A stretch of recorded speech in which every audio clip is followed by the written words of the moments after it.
O cativeiro ou exílio babilônico é essencial para entendermos a história política, cultural, sociedade judaíta e israelita. É fundamental considerarmos o pré- e o pós-exílio. Isso fará toda a diferença. O cativeiro babilônico aconteceu por volta de 587 a.C. Jerusalém é invadida por Nabucodonosor. A cidade e o templo são totalmente incendiados e destruídos. É importante frisar que somente a elite foi levada cativa. Calcula-se que somente 5% do contingente populacional, e não todos os judeus, como é pregado.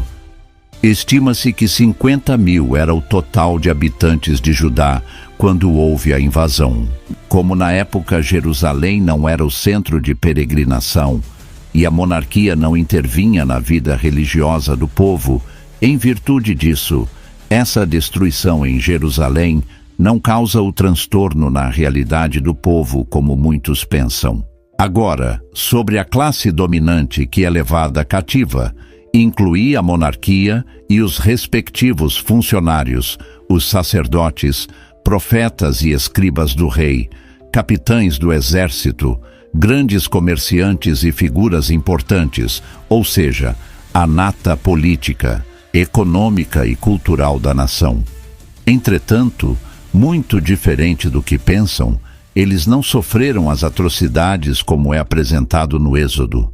Lá, eles se instalaram, se acomodaram, criaram e incorporaram tradições e viveram muito bem.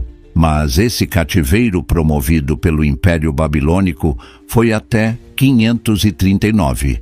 A partir daí, um império incomensuravelmente mais poderoso sob a direção de Ciro, imperador persa, conforme está escrito em Isaías 45, domina os babilônicos e liberta os povos cativos. Sim, a elite de Judá não foi a única, não se trata de uma prerrogativa exclusiva do povo eleito.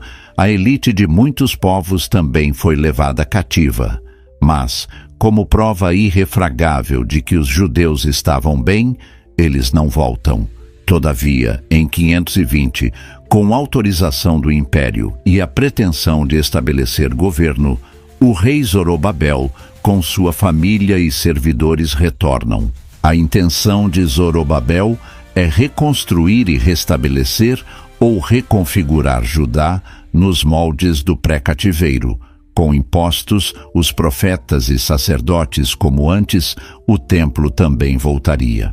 A reconstrução do templo começa e tem uma duração de 5 anos, de 520 a 515. Com o templo volta às peregrinações, a suposta autoridade divina e todo o jogo político, como é sabido pela classe dominante ou o clérigo letrado. Após o sumiço de Zorobabel, o sacerdote Josué assumiu o poder, sendo esse o momento preponderante da história hebraica. Nesse tempo, as decisões e mudanças sobre o governo sacerdotal são bastante radicais, de tal forma que a religião judaica nunca mais foi a mesma. Exemplo disso é a proibição do politeísmo. Eles não criam o monoteísmo, mas criam a monolatria. A partir desse tempo, só poderiam adorar o Deus do Templo de Jerusalém e, consequentemente, proíbe o uso de imagens. Nenhum sacrifício ou culto podia existir em outros templos. Os profetas e profetisas também foram perseguidos brutalmente. Proíbem também a invocação do nome de Yahvé, a crença do Sheol, crença essa pré-exílica. A partir daí, a morte é pregada como sendo o fim, conforme está escrito em Eclesiastes. De modo que a religião e crença judaica antes do exílio e depois que os sacerdotes assumem o poder, no pós-exílio, não tem mais nada a ver.